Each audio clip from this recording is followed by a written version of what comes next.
We have Abby Bella. She is a YouTuber hailing from London. She claims she was abducted by aliens and even fell in love with one of them. She hopes to normalize interspecies dating. She says, after all, the abduction talk, that one connected with her. She said she didn't get his name, but felt exactly the same. She said that she could not see them, but she knew for a fact that it was a he. Hold on. Stop the tape. Just so I'm clear here. She claims to have been abducted, and yet she did not see them. Is that what you're telling me? She said she saw a colorful outline and some eyebrows.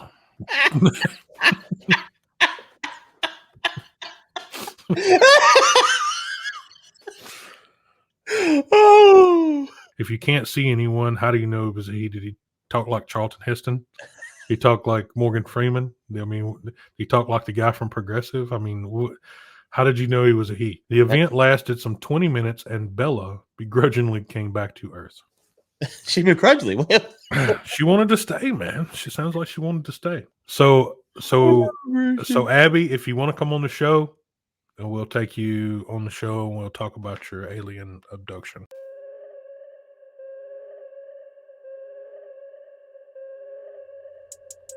This is Overtime, a live series brought to you by Lynx and War Room Media, where we talk about basically anything we want. And here are your hosts, Greg Williams and Ryan Ray. Buddy. Hey, man. How's it going? Man, I'm good. I'm sporting Marvel MCU today. Look at you. Oh, hey. Yeah. Hey, okay. So you're a big Marvel guy. So I got this for you. But key to what you just said is I'm a big guy.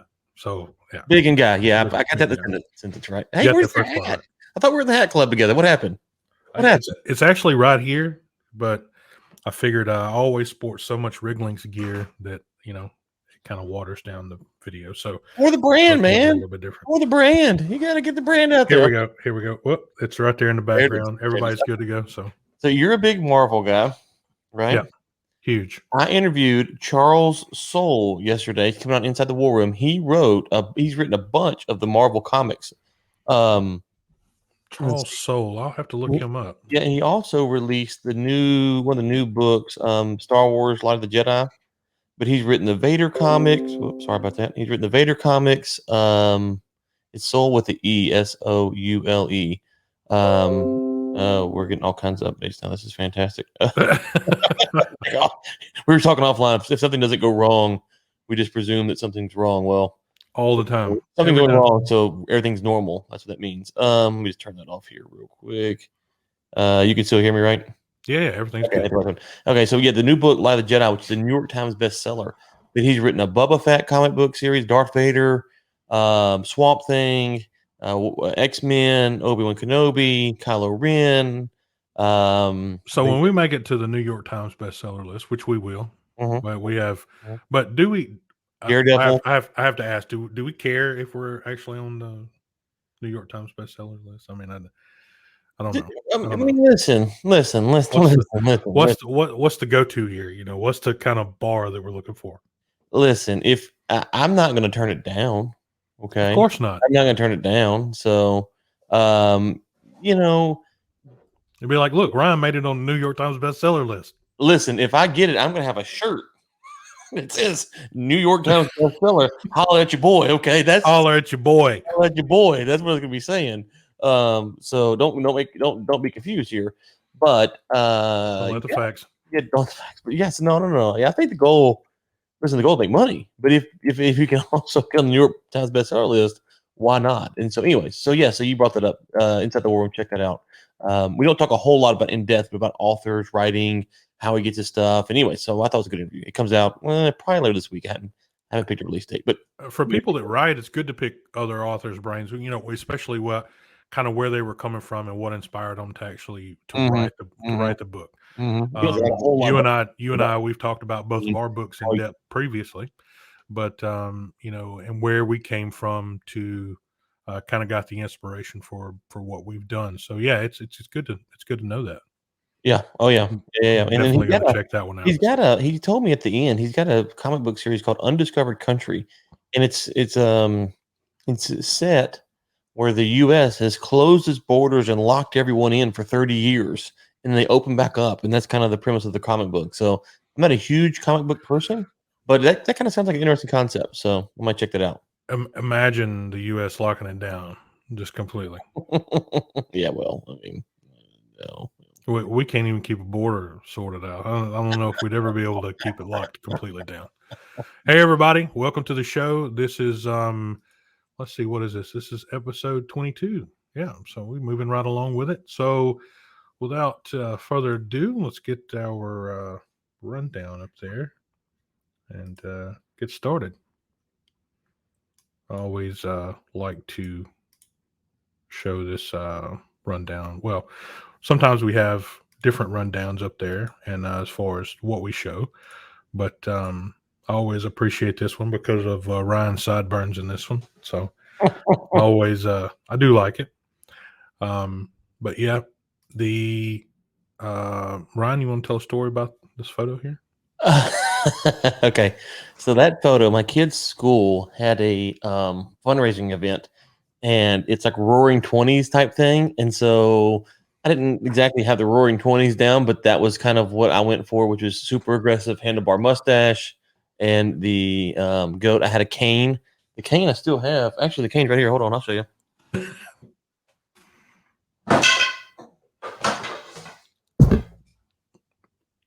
Look at there.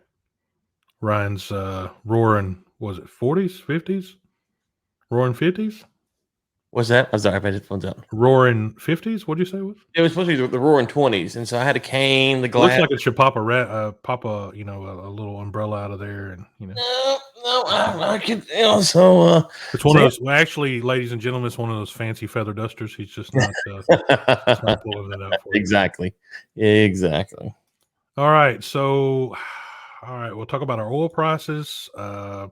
Shell's Permian assets. It looks like they may be up for sale. NewsCorp wants the big old data. No headdress, no face paint, no cheerleaders. UFC 265. YouTuber abducted by aliens, and felony embezzlement over VHS tapes. So, Ryan, those oil prices, man. What about them oil prices? What you think? Them oil prices look like they've been having a rough couple of days, but I don't know. It's. I think it's okay, actually. I mean, we talk about anywhere from 65 to 70. You know, that seems to be a sweet point for everybody. Everybody seems to be happy, but for the WTI, it looks like $68.50. And for the Brent, it is $70.75. API data released August the 3rd showed the U.S. crude oil stocks fell by 879,000 barrels in the week ending July 30th.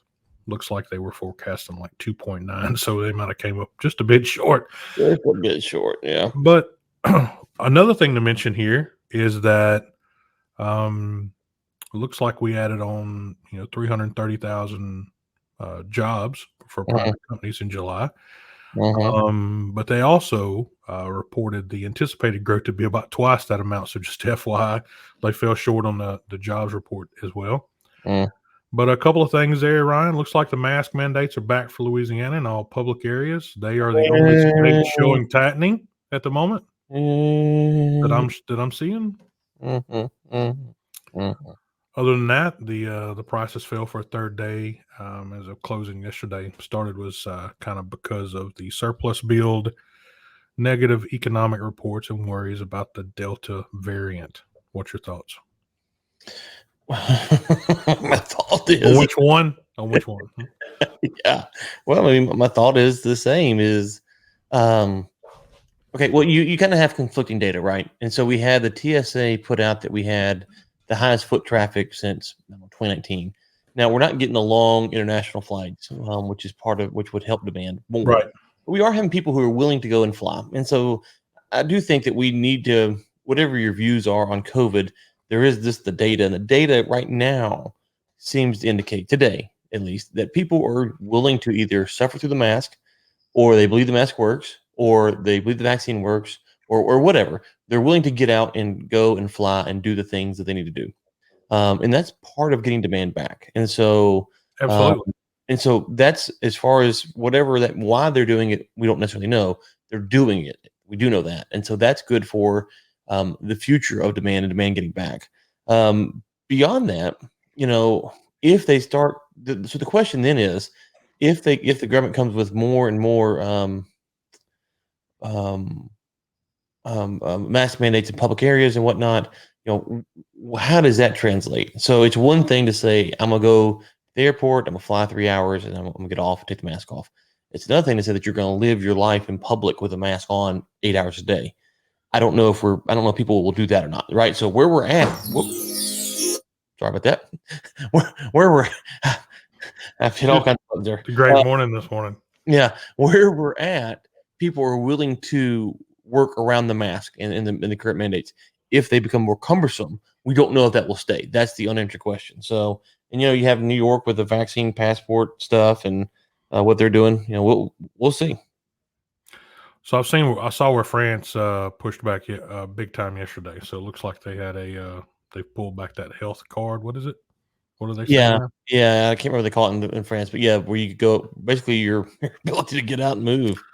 I mean, if France pushes back on it, I mean, the whole world should be pushing back. So yeah, if France is leading us, we're in trouble. So I mean, it just seems to be it's always a step behind everything. I mean, we have to. All right, so I mean, I'm carrying a card now, and I mean to be able to get in and out of international destinations, it makes it slide easier. But it's not if you don't do international traveling or your plans are not international based, it's a point of personal interest in the United States whether you want to do that or not. I personally don't care one way or the other. I think if you erring on the side of caution, then okay. If if you've ever been in contact with someone that has been sick or ill, that that did get it, and you don't want to see those kind of people go through anything like that again. So again, it's a personal preference thing, and I get it. I understand both sides of the argument. Mm-hmm. I do. But for international traveling, I don't even just bite the bullet, man. Just bite it. Some people won't, but that's fine too. You can go stay in quarantine 14 days in some parts of the world if you want to and not make any money. So, yeah, exactly. All right. Let's see a couple of things here. New on the news side, it looks like Shell's looking to unload $10 billion in their Permian assets. So, looks like more consolidation in the Permian. Mostly in West Texas, the likes of Devon, ConocoPhillips, and Chevron looked in lining up at Shell's door for these assets. They were all invited to take a look at the information on the business Shell has out there. Ryan, is Shell wanting out of the Permian? Looks like it, doesn't it? Shell, if I was a betting man, which we are, which we've been known to throw a few out there. Yep. If Chevron comes to the table, they're gonna pull the big guns out there. So it's hard for me to believe that Chevron would step into something like that, take a look at the business, and be $10 billion out there, and they not want to take a bite.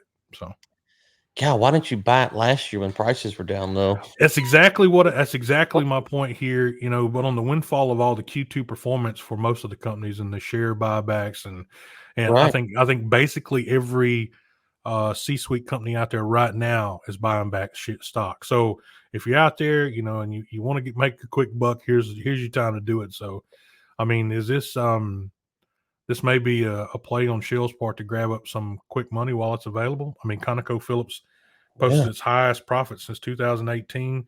Chevron's buying back $3 billion in stock. Shell's buying back $2 billion in stock. Who has $10 billion just laying around ready to go, you think? I only have 5. I'm a little strapped right now. Yeah, I was working. Yeah, I was working on that. That 153 from the lottery, didn't get it last night. So I'm here now. I'm here now too.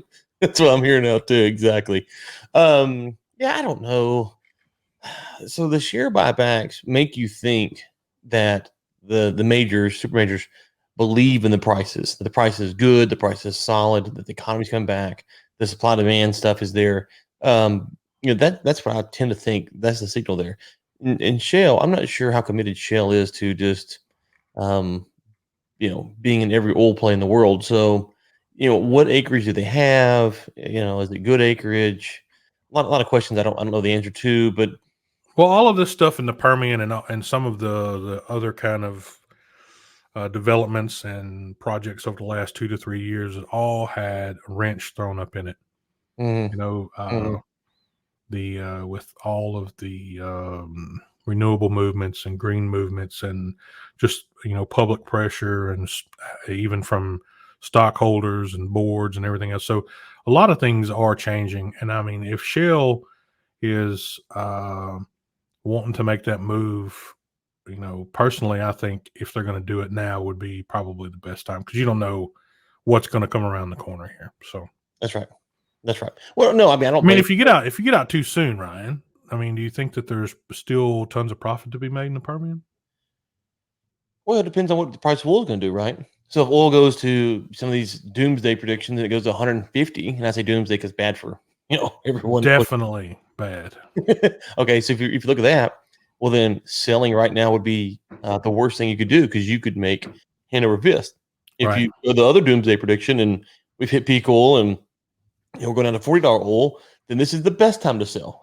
So if and so that's the thing. I don't know Yeah, but enough. if you're using the profit or if you're using the sale to continue driving your green ambition, then if you're looking at it from that perspective, now is the best time to sell. Probably so. Probably Yeah. so.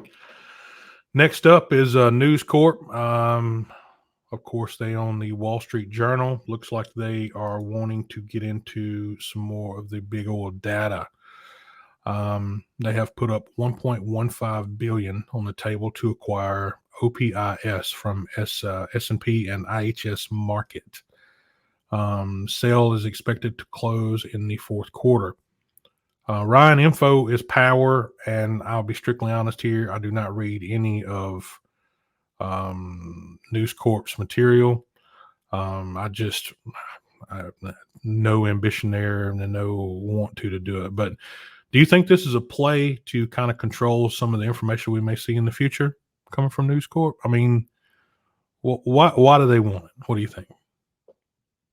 Well, Robert Murdoch owns News Corp, right? Yeah. So he's not, some crazy progressive that's going to put an end to it. I don't think. But listen, the S&P. So they're getting. Let's see here. Make sure I'm getting this right. So News Corp is going to get S&P, right? If they do this, is that how that So works? S&P Global and IHS Market Limited agreed to sell fuel price and other commodities information services to News Corp, and that comes in the form of Okay. uh, So OPI. oil price information services, petrochem wire, coal, metals, and mining businesses is expected to close with S&P Market. So Yeah. So listen, it that looks data. like a big chunk of data for those guys that they're going to be selling now. What else? What are they going to do after they sell that? Nothing. I mean, well, S&P, S&P's got a lot on the go, but an IHS Market has a lot on the go from the contracting and rig information side. But yeah, that's a big piece of both of them. They're gone if they sell it. Yeah. I just want to know what I mean. Is it just like, I mean, they had planned on doing this to make, I think they're merging or something like that. But anyway, they planned on doing this to kind of streamline their business. I guess their verticals or whatever, what each of them were working in. But is this just a case of a buyer stepping up and saying, "Hey, I'll give you $1.5 billion for that," or is it just the case of, "Hey, I want to use that, or I want to get all that information and control data for the future and blah blah blah."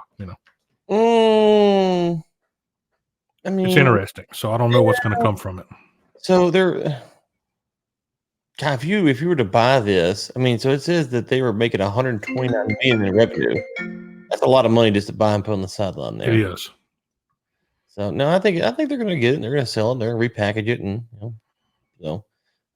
if they listen, that most of this data, and this is But you're talking about News Corp here, which is massive, and so this is like this is you've got all of our other, companies out there, Drilling Info, Infostat, and Mhm. everybody else out there that does, futures predictions.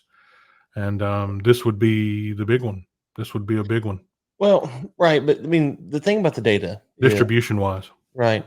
Most of the data companies, the data they have is not proprietary. No, It's public data that they have. it's how you gather it. Yeah. Yeah, they've mastered how to gather it, how to present it, how to show it in different ways so that you want to buy it. And so, And how to teach people to leverage it for business. That's right, the other part. Yeah. that's right. And so now they do have some proprietary stuff, of course, and some of these groups set up surveys and stuff like that. But my point is as long as the data is public, it doesn't matter who buys these companies off. A competitor can then come and compete for the market share. So if NewsCorp takes this and flounders it away, well, a lot of this data is public, and then some small company can come in and grab that market share. It's not like you can hide the data unless the data is removed from the public sources. Well, I mean, if the, I mean, I'm sure their system is, pretty well automated. So I don't see them losing any kind of structure there. I'm just looking at what avenue News Corp's going to do. Like you said, repackaging it, making I mean, maybe they're wanting to get into that play. I mean, maybe they're wanting to get ready for the renewable wind side of the deal there. I mean, I don't know. Mm-hmm. Yeah. Okay. So that's our couple of pieces there for the energy, oil and gas part. So sports, right? Let's talk sports. Bum, bum, bum, bum. Ryan, we Football talked back, baby. Football back. we talked a bit about Cleveland Guardians last week, as well as my personal conspiracy about the money in Washington. So, well, this week they threw down the headdress and face saw that paint this morning. ban. I saw that this morning. This, of course, comes after they scrapped a cheerleading squad and for a co-ed dance team back in March. I'm sure there's some diehard fans out there that are not liking all of that, but they also tried to pick a new name, Ron. I didn't. We talked about names, obviously, the last show, but they tried to go for Warriors last summer. Did you know that? No, I did not. So, But the Native Americans said that it was too close to the former name and was not acceptable. Are you being serious? I am being dead serious. The Warriors is not acceptable. Are you kidding me? But look, the world is going crazy. No, it's not going crazy, dude. It's crazy. It's crazy. It's crazy. It's crazy. It's crazy. Crazy. Crazy. So, what are your thoughts here, Ray? If there's anything other than what we just said, I'm trying hard not to just bust out in laughter. I just, I didn't know that the Warrior thing. I didn't hear that. Wow. I know. That's insane if that's true. I mean, do you know how many small children's baseball teams named Warriors across the United States right now? My favorite wrestler of all time. You know who it is? You can't be an ultimate Redskin, though. The Ultimate Warrior, the music, the energy, the rope shaking. Did you ever read about his relationship with McMahon?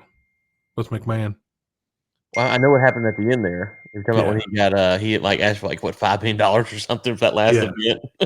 Well, yeah, it was their relationship up to the ending is what up to the very end. It's interesting. When you get a chance, you need to read it. I need to read that. So I'm curious. I don't watch wrestling anymore. It's funny that it's stayed around for so long because I'm able to kind of keep up with it by osmosis. I don't really try to, but if you go to like Bleacher Report or some sports site, you'll see Roman Reigns. Same here, Twitter, same. Right, yeah. So you can't really escape it, but I don't really care for it. And I've tried to turn it on a few times, and it's just like it doesn't work. But if I go back and watch those early '90s matches, I can still go watch those. It's really weird. Me too. Me too. I'm the same. Macho Man, Randy Savage. Okay, brother. You know, and all that. There's something about that era.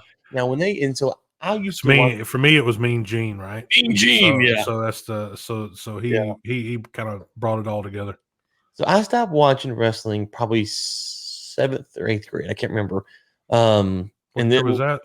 I'd been 97, 98. So for me, maybe. that was the exact same time that I And so stopped watching too. that's when I stopped watching. And so, it kind of lost the. I don't know. I don't remember why I stopped watching. To be honest with you, I stopped watching. But NWO, Kevin Nash, yeah, Big I Papa used to, Pump. yeah, woo, Wolfpack, but That's it great, man. It's kind of, great. I guess there was. So when I was a kid, obviously I thought it was all real, right? And now knowing it's not real, I can't watch the new stuff, but I can still watch the old stuff, which is weird. And I do like watching like on YouTube. Master promoters, man. Yeah, well, that was the thing. The characters were so over the top and just, and maybe that's what it was. It was just that it's like watching a cartoon. Okay. Don't start that. Don't start that with me. Okay, don't start that with me. You, Greg, you, move on. you Move on. mentioned it. I move on. Hmm? Anyways, Washington football team, whatever. 7 seasons.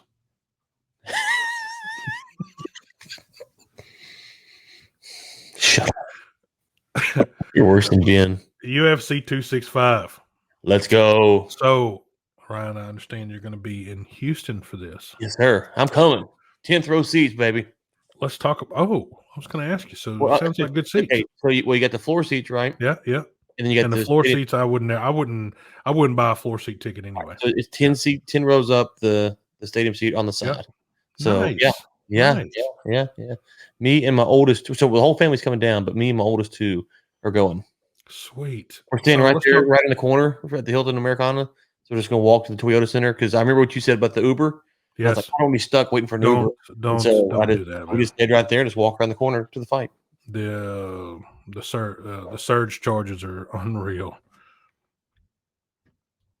Just off one event, you could probably, if you had, 4 to 5 just, black window SUVs, Mm-hmm. you could probably just operate on surge nights. Yeah, and totally, make a killing just off those surge nights for events downtown. It's amazing. Okay. So yeah, let's talk about the card for a few minutes. So what are you looking at here? What are you looking at? So I mean, I've got mine here noted down, but so between Lewis and Gain there, what do you think? Oh gosh. So the smart money, I think, if you're looking at technicals, you look at the fundamentals, you look at all that, it's Gain, right? Yeah, smart money. That's where I was at. But my gracious, if Lewis hits him one time, it's lights out. And then if he hits him, it's lights out. That stadium is going to go bonkers because he's from Houston. And so if he pulls it off, it's going to be pandemonium. The numbers are there. I mean, he wins by knockout, 80%. So he's got a heavy hand. So, I mean, did you watch his last fight? I didn't. Curtis Gaines. Oh my gracious! Looked like he killed the man. I mean, that bad? Oh, dude, I'm serious. It looked like he killed the man. Like Curtis Gaines came for a shot. He went the right uppercut. Boom! Just. Well, 260 and 245 and 6'3" and 6'4", so they're not too far off. So they're quite evenly matched there. The bad news is if Cyril Gain wins, it's likely going to be a lot of takedowns, a lot of holding him down. Lewis can't get up. It makes sense. I mean, if you look from the grappling here, mm-hmm. and I mean, so Cyril's got the advantage on the grappling side, 100%. So, and there's and he's not going to want to stand up and throw bombs with. No, he's not going. He's not going to go up there and go toe to toe, fist to fist with him. He's going to get in there quick and try to wear him out. So I think Lewis is going to pull it off. I hope for the sake of the theater, Lewis pulls it off. I'm not necessarily a fan of either fighter, but just for being there in the moment with the kids, the crowd going crazy. That's what I'm rooting for. Well, I hope it goes more than 1 or 2 rounds. That's what you want. You want it to. I want them to get in there and fight for. I want them to get them to get in there and scrap, man. Well, the longer it goes, the more I'm afraid that Gain's going to win. It's going to be a long, boring fight. So, I mean, at least more than you want to just go in there and 10 seconds in and boom over. Well, I Are you mean, that guy? I'm sure you weren't the manager that wanted to go in there and it's less impact on your fighter, but well, I had a fighter lose in about 10 seconds one time, so I've been that guy. No, okay, so oh god, poor fellow. now introduce it. Yeah. No, seriously, like he came out there, we had the whole strategy, and he went out there, abandoned the strategy like the first thing he did, and that was pretty much it. So Just abandon the strategy. yeah, just and we're like, what happened? He's like, I just lost. I just kind of Pulled the pin out of the grenades and just pulled the pin out and held it. Just held the grenade. You know, just looked at it, and and so God, yeah, that was. Anyways, so here's always been So you're going with Lewis. I'm going with Lewis. Let me tell you this: people get mad about the 30-second knockout. My philosophy has always been, I will take the 30-second knockout rather than the 5-round boring fight every day of the week and twice on Sunday. So I've never complained about the main event going quickly if it's a knockout or even a submission, a quick finish, because I would take that. I'm wanting that. I don't want the 5 rounds of boringness. So so I don't complain. So now in this time in Houston, I want Lewis to knock him out cold. Nothing against Cyril Game, but I want to be there when the crowd goes nuts. Like I just want to experience that. The crowd going crazy. Well, I mean, he's the fan favorite from the U.S. I mean, you got Cyril coming in. It's his hometown. He's Cyril coming in from France, and I mean that'd be a bad day at hometown if you get beat up. Yeah, when Derek Lewis, you should look this up. He beat oh gosh, Volkov. Who was it? Find it real quick. He beat. See, let me pull this up. It's been a few years back now. He was fighting. Yeah, Volkov. Okay, Alexander Volkov. This is back in 2018. Derek Lewis won the fight with the 4-minute and 49-second mark in the 3rd round, which means there's 11 seconds left in the fight. Right. Okay, 11 seconds left in the fight, and he hits the dude with an uppercut and crazy. Or I can't remember what it was. Maybe it was overhand right. He gets on the mic afterwards, and he goes, Donald Trump called me, said I got knocked that Russian out, so I did. You said Donald Trump called him? Donald Trump called me, said I got knocked that Russian out. So that's what Derek said? That's what Derek said. He's so funny sometimes. Donald Trump called me, said I got to knock that Russian out. He knocked the Russian out. He knocked him out cold. So that's wild. You tell us. That's a good story. That's a good story. I mean, so he's also got a good character, a good character as well, so he can get in there and crack a few jokes. Huh? I mean, the man can fight. You don't get a record 25-7-0 without being able to throw some hands. So yeah. Well, so you're not going in your suite this time. You won't be looking down upon me, I guess. Me, I'm not going to make this one. Okay. I'm not going to make this one, but I wanted to get your input on it because I knew you were going to be there. What are you looking like for the rest of the card? Jose Aldo. I like him. So he's kind of old in the last leg. I'm not sure how much he's got left in the tank, but he usually has pretty good fights. We'll see. I think his last fight or 2 fights ago, he got beat up pretty good. But I don't really have. Let's see here. They were supposed to have Amanda Nunes fight on this card, but she got COVID, so she's out. But listen, it's my first one. I've been to a lot of fights in my life. It's my first UFC to ever be to in person. So I'm just looking for a bunch of exciting fights. That's all I care about. I really don't have a favorite fighter fighting or anything. I got Munoz here. Really? Yeah. Going hard. Going hard. I am. Listen, if he wins spectacularly, I don't care. I just want finishes. That's all I'm asking for is finishes. Not a bunch. Now Angela Hill, she's a little gangster now. She's tough. She fights a lot. She fought her nickname is Overkill. So yeah, Overkill. Wouldn't surprise me. So she fought let's see here. In 2020, she fought 1, 2, 3, 4 times in 2020. And she fought 1, 2, 3, 4 times in 2019. That's 8 fights in 2 years at the UFC level. That's a lot.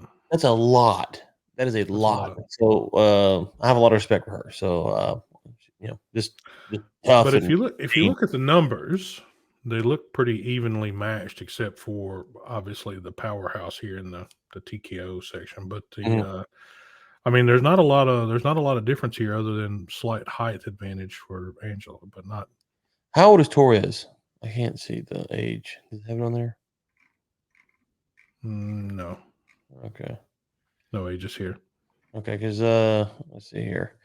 You see, Angela's okay. Yeah, so Angela's 36 and Torres is 31. So that's the only thing Angela's got kind of working against her is her age. But she's a tough fighter. I always like watching her fights. It was kind of a toss up for me, but now that you've kind of highlighted some stuff, I mean, I would probably pick heel here.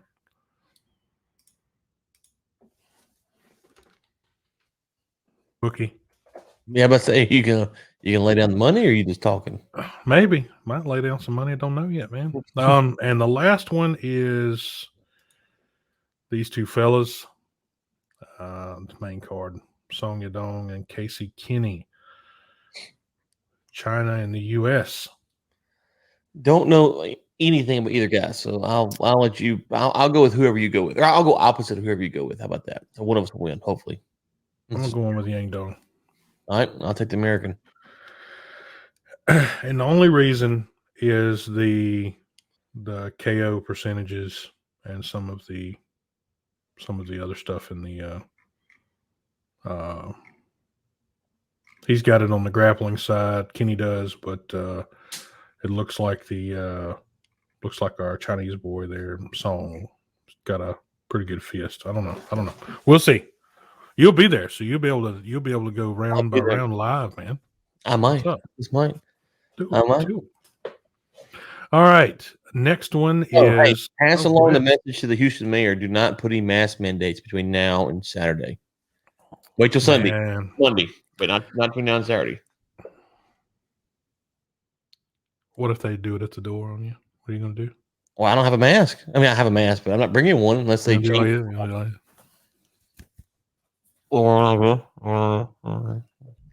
So I identify as masked. So hey, Lewis. You know what I did in COVID? And no, I didn't do this on the airplanes because they get a little. Whoops, sorry. Well, they'll duct tape you to your seat. Yeah, but what I did during COVID, I get my little hanky out and I do this, and I put my glasses on, and I tuck it right here. And I walk around like this. That's just as effective. Oh, let me tell you something. I take COVID more seriously than anybody else. So I do. Yeah. No one takes it more seriously than me. So, Ryan, we have a YouTuber that says they were abducted by aliens. So, and we have Abby Bella. She is a YouTuber hailing from London. She claims she was abducted by aliens and even fell in love with one of them. She hopes to normalize interspecies dating. She says, after all, the abduction talk that one connected with her. She said she didn't get his name, but felt exactly the same. So at least it was a he. She said that she could not see them, but she knew for a fact that it was a he. Hold on. Stop the tape. Just so I'm clear here. She claims to have been abducted, and yet she did not see them. Is that what you're telling me? She said she saw a colorful outline and some eyebrows.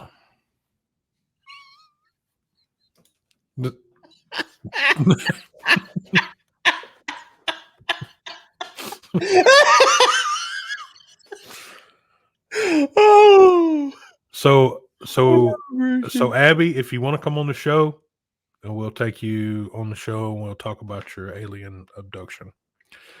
But you're probably a huge YouTuber over there in London. So, but anyway, I'm not poking fun at you, but if you can't see anyone, how do you know it was he? Did he talk like Charlton Heston? He talked like Morgan Freeman? I mean, he talked like the guy from Progressive? I mean, how did you know he was a he? Thank you, my son. I mean, it doesn't, how do you know? How do you know? That's hilarious. The event lasted some 20 minutes and Bella begrudgingly came back to Earth. She begrudgingly. Well, She wanted to stay, man. She sounds like she wanted to stay. listen. You know you're not a likable person when the aliens are like, leave, leave. We So- traveled billions of light years to get here, but leave. And they realized that once they looked her up and she was on YouTube, they were like, she's got to go. You gotta go. She's gotta gonna go. blow our cover. Yeah, she's going to tell everybody about us now.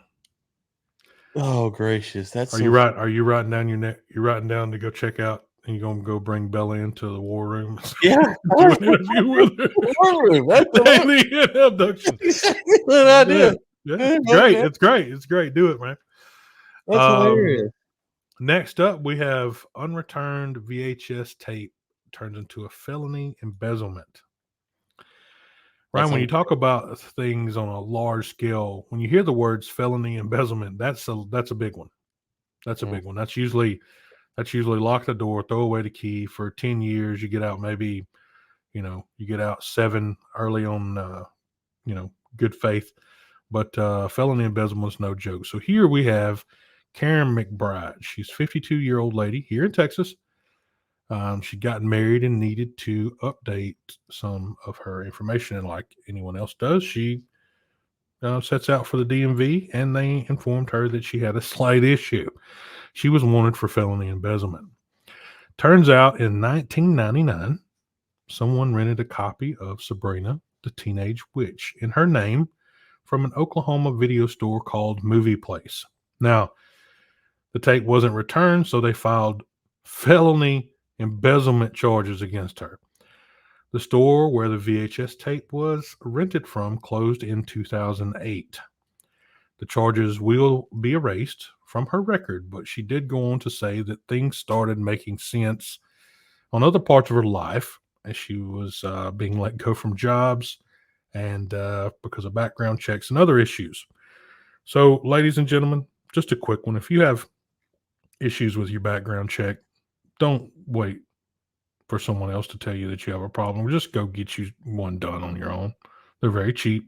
You can go get one. You can get one off the street, hot and ready. Don't let a 20-year videotape here just take you out. So, Also, Ryan, be kind, rewind. Be kind and rewind. That was a.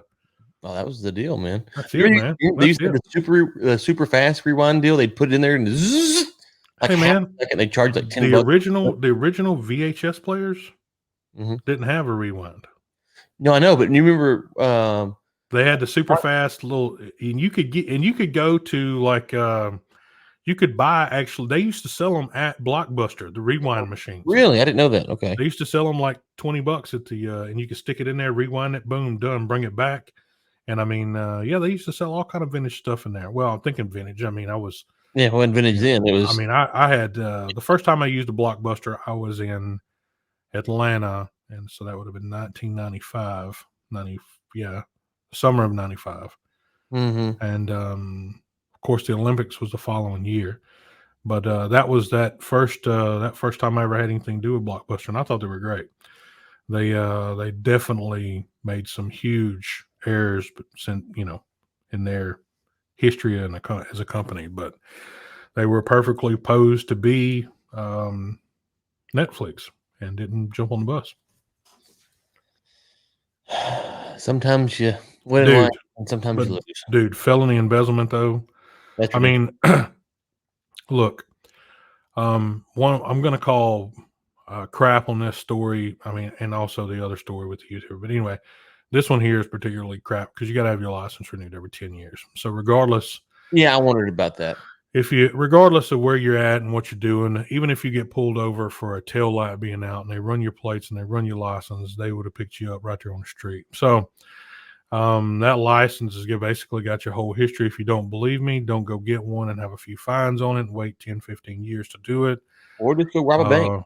You could do that too. And rob a bank, look at the camera. And then these software, and the crazy thing, Ryan, is these software systems even take for the likes of a DMV in any state, 10, 15 years is about how long they keep the software. They change their software out, every 10, 15 years. And so if you walk in there with a license that's been expired for 20 years and you expect to get it renewed, they're going to have to dig through days worth of stuff to just get back to your original license, because unless you want to go through all the testing and all the other stuff again and all the online stuff, now everything's online, but I'm speaking from experience here. Is the only reason I'm telling everyone. You they have to go back and dig all the manual stuff out. Oh yeah, by the way, yeah, you had this, and here's your fee. Here's your fee. So pay your fee, and you can go in and just get your license renewed for $25, whatever. So anyway, at the end of the day, it's crap. The story's crap. But because I'm sure within that 20 years, there's something else happened. But anyway, please be kind and rewind. That's weird, because to your point, I mean, strange things happen in real life, so maybe, but it seems, to your point, like in Texas, it's every 6 years you get renewal, or I can't remember what it is. To get your license renewed. Oh yeah, I was caught up. I think I'm thinking about passport. Yeah. And so, the license is it license not 10 years? No, it's. I mean, I got mine right here. What the hell? We got them both pulling them out now. Mm-hmm. It is 7, bro. Yeah. So this was filed in 2000, and it feels like there's more to the story. Maybe I just got mine renewed, man. Maybe she worked for the place. It turns out that was brutal. Oh gracious! I had a ticket in was it some little small town there in Louisiana, and thought I had paid it. Didn't even register. Yeah, it went down on record as a, you know how that goes. And then yeah, it those don't go away, man. They hang on to those. They're like cavities. They don't go away on their own. You got to do something with them. Oh gracious! Well, man, I think that's us. That's it this week. That's it. All right, bro. Well, let's see. Let's see if there's any questions in there. No. There's Alicia. She's back this week. Man, look at all the people. That's great. Love to see a good turnout. Yeah, thanks everybody for tuning in. Awesome. Absolutely. The doing some traveling next week, so I'll be out.